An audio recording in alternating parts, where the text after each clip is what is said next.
lot of the things that I've seen you do have been like really fascinating to me. That's why I wanted to sit down here and talk with you about, you know, this question of art. You know, especially like the performances that I've seen, and then the band that you're involved with. I mean, their performances I think are definitely a work of art. Everyone that I've seen. I mean, I haven't seen as many as I'd like to, but.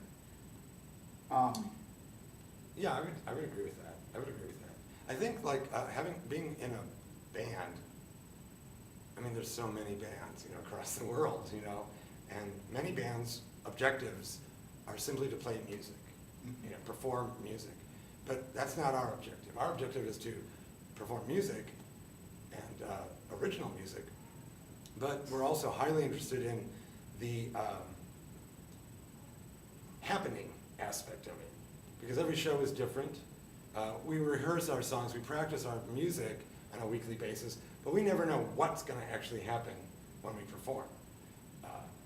There's an outline, there's a set list, and there's a stage, and then there's people. But after that, you know, all hell usually breaks out.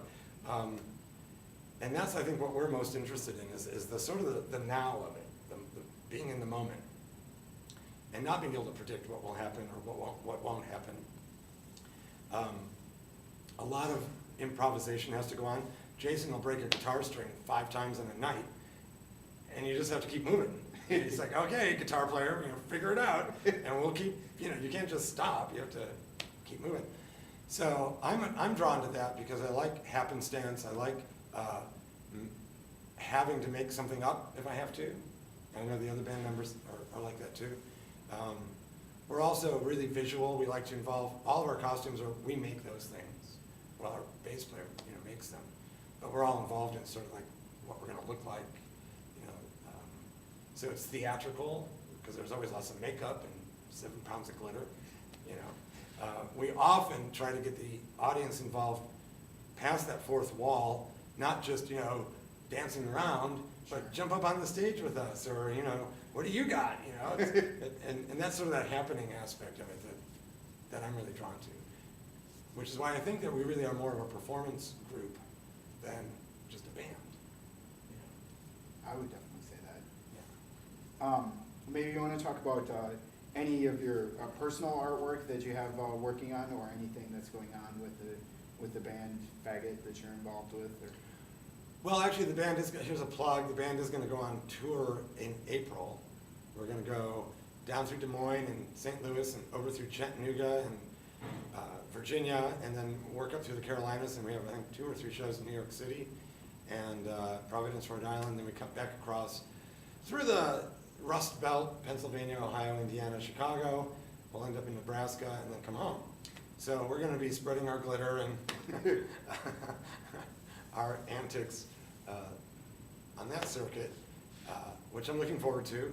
We have a bunch of new material we're going to be doing, and we have a video coming out that finally, and the record is finally coming out. So we're going to have a lot of product as that goes to hawk on our way. But mostly, you know, it'll just be making our art.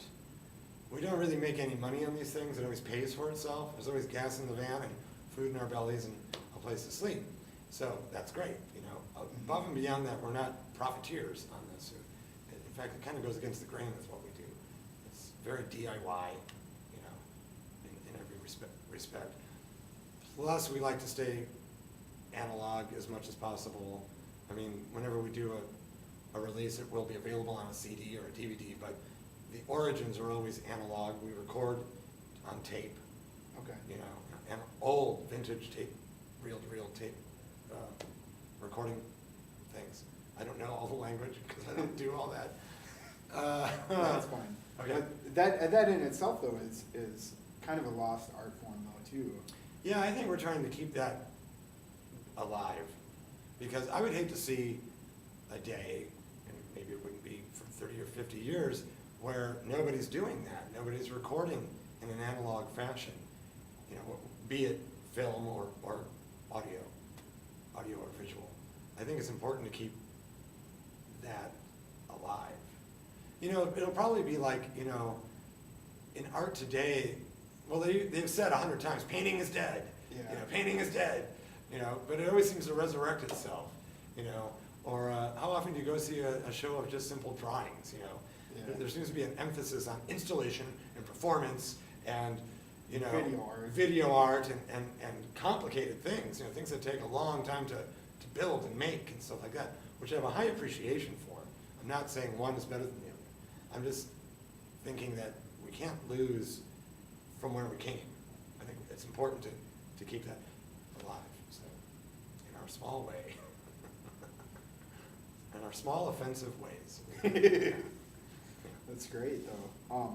Yeah, and I'll just mention that I'll put a link to the MySpace page, that has all the tour dates on it too. It will. Right now, the only dates that are on there are what we're doing in March, which is like we try to do shows in town before we go on tour to, you know, I mean, we're practicing every week, but it's good to perform.